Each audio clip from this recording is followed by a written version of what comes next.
Hey everyone, today we're talking about marriage and singleness.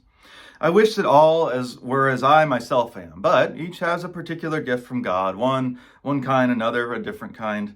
To the unmarried and the widows, I say it's good for them to remain unmarried as I am, but if they're not practicing self-control, they should marry. It's better to marry than to be aflame with passion. I want you to be free from anxieties. The unmarried man is anxious about the affairs of the Lord, how to please the Lord. But the married man is anxious about the affairs of the world, how to please his wife. And his interests are divided. And the unmarried woman and the virgin are anxious about the affairs of the Lord so that they may be holy in body and spirit. But the married woman is anxious about the affairs of the world, how to please her husband. I say this for your own benefit, not to put any restraint upon you, but to promote good order and unhindered devotion to the Lord. So, do we agree with Paul here? Has the church, either historically or in our own time? Now, he's saying here that it's better to remain unmarried unless marriage keeps you from sin, right? So marriage is not sinful in Paul's view, but it's preferred, he says, to stay single. Now, in my experience at least, the church has not often encouraged the gift of celibacy or encouraged people to stay single. And in fact, it's kind of the opposite, that we've almost practically made marriage and family into an idol, and we build the whole church around the family, says the family life minister. Paul's concern here is that if you have a family, well, you have to worry about them, and so you can't focus as much on God.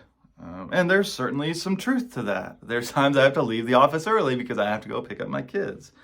Now, I would also, as a counterpoint, want to say that, well, my wife does help me serve God better, and she is a partner in ministry, which is something Paul's not really considering here.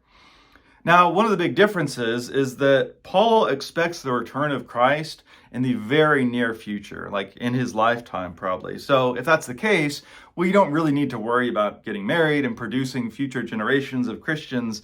Just hold out for, a few more years. But now that it's 2,000 years later, we have a different sense of urgency, even as we continue to hope for Christ's return. So again, as I mentioned a couple days ago, we're seeing Paul in the process of discernment here.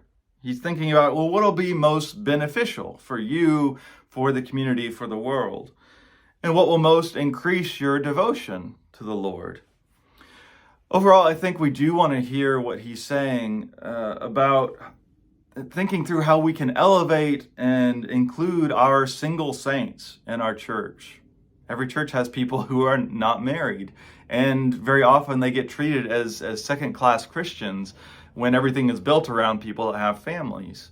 And so we need to see people that are unmarried as having specific gifts and ways they can bless the church, and not that they're missing out or lacking something, but to see that all of us, whatever situation we're in, have ways that we can bless the church and be devoted to God.